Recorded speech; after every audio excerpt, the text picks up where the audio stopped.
दोस्तों, मेरा नाम डॉक्टर गौरव अग्रवाल है। मैं बच्चों के हार्ट का स्पेशलिस्ट हूँ।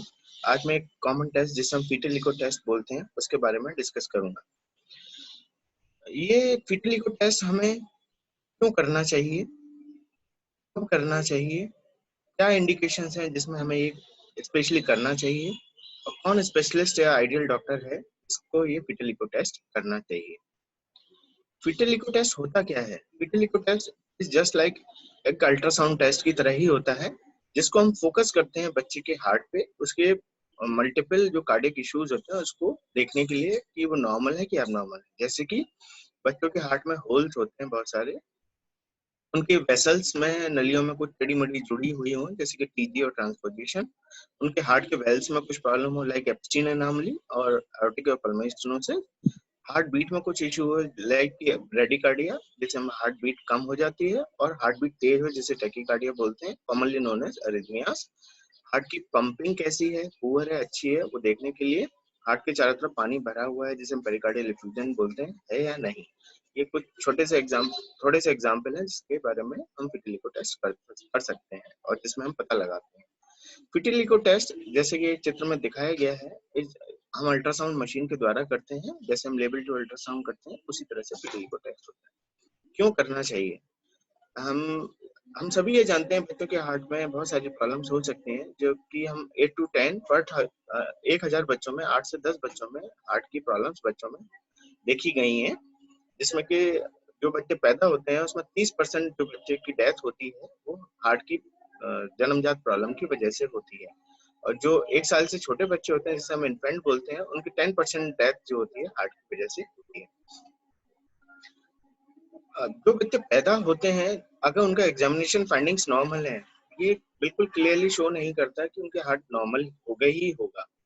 क्योंकि जो बच्चे पैदा होते हैं और जिनके बच्चों के हार्ट में कॉम्प्लेक्स हार्ट की प्रॉब्लम्स होती हैं, 25% बच्चे ऐसे होते हैं जो डिस्चार्ज हो जाते हैं बिना किसी जानकारी के उनके हार्ट की कुछ प्रॉब्लम है, जो कि सीरियस भी हो सकती हैं। जैसे कि कोई हार्ट की मेजर नली जिसे हम एओर्टा बोलते हैं वो बहुत सीवियरली ब्लॉक्ड हो, हार्ट की जो फेफड़े को सप्लाई करने वाली नली है जिसे हम पल्मोनरी वेसल बोलते हैं उसमें ऑब्स्ट्रक्शन हो या वो ब्लॉक्ड हो, या हार्ट की नलियां टेढ़ी मेढ़ी जुड़ी हो और जो कि ढंग से सर्कुलेशन मेंटेन नहीं कर रहा हो।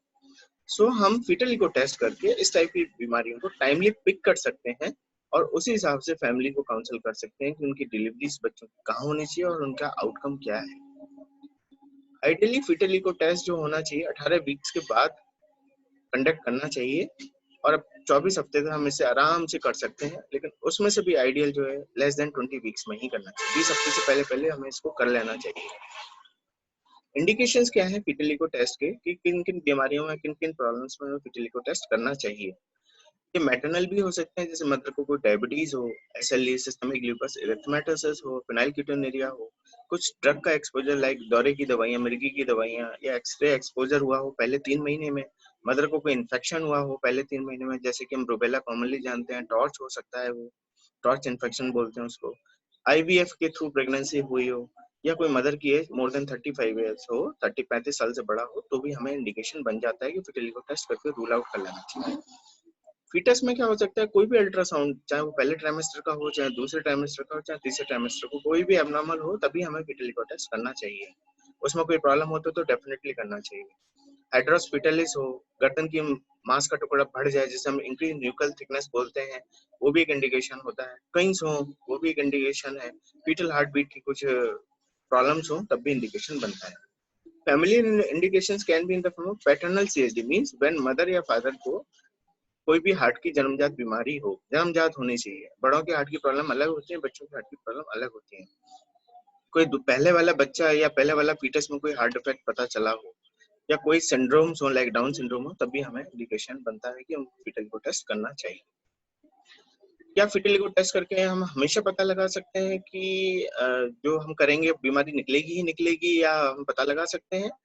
जो भी पेशेंट रेफर्ड होते हैं फीटल इको के, उसमें 3 से 25% केसेस में ये पता लगा है कि एक स्टडी में कि इसमें बच्चों की हार्ट की प्रॉब्लम होती हैं।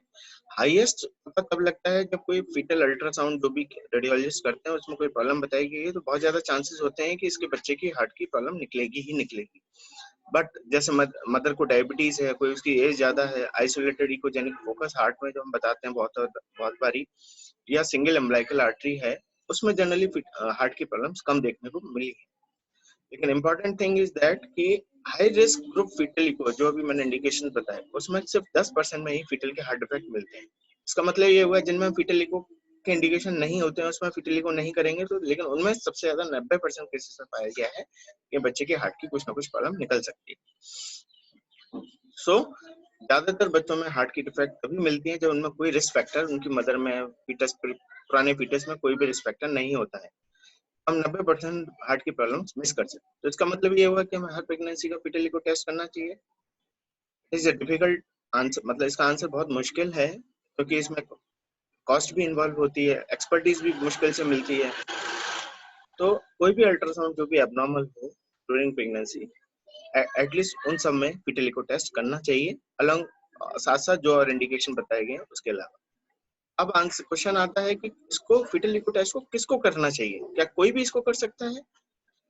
तो मैं ये बताना चाहूंगा कि fetal echo test generally paediatric cardiologist को करना चाहिए। क्यों करना चाहिए? क्योंकि वो पीडियाट्रिक कार्डियोलॉजिस्ट बच्चे की या फीटस की हार्ट की तो बहुत सारी बीमारियां होती हैं, उनको डील करने में एक्सपर्ट होते हैं। अगर वो टाइमली पिक कर लेते हैं तो उसी हिसाब से फैमिली को बता सकते हैं कि इसके आने वाले टाइम में इस बच्चे का क्या फ्यूचर है, उसको कौन सी सर्जरी की जरूरत पड़ेगी, या इसका सर्जरी के बाद आउटकम क्या होगा। अगर आप किसी और से कराते हैं पीडियाट्रिक कार्डियोलॉजिस्ट के अलावा, तो वो अल्टीमेटली कोई भी प्रॉब्लम पकड़ते हैं अपने टेस्ट में, अल्ट्रासाउंड में, तो अल्टीमेटली वो पीडियाट्रिक कार्डियोलॉजिस्ट के पास ही भेजेंगे। तो इसका मतलब ये हुआ कि बेटर है कि हम एक ही पॉइंट ऑफ केयर पे, जहाँ एक ही जगह जहाँ पे पीडियाट्रिक कार्डियोलॉजिस्ट भी अवेलेबल हो, उसकी सारी एक्सपर्टीज भी अवेलेबल हो, आइडियली वहीं हमको कराना चाहिए। Thank you very much.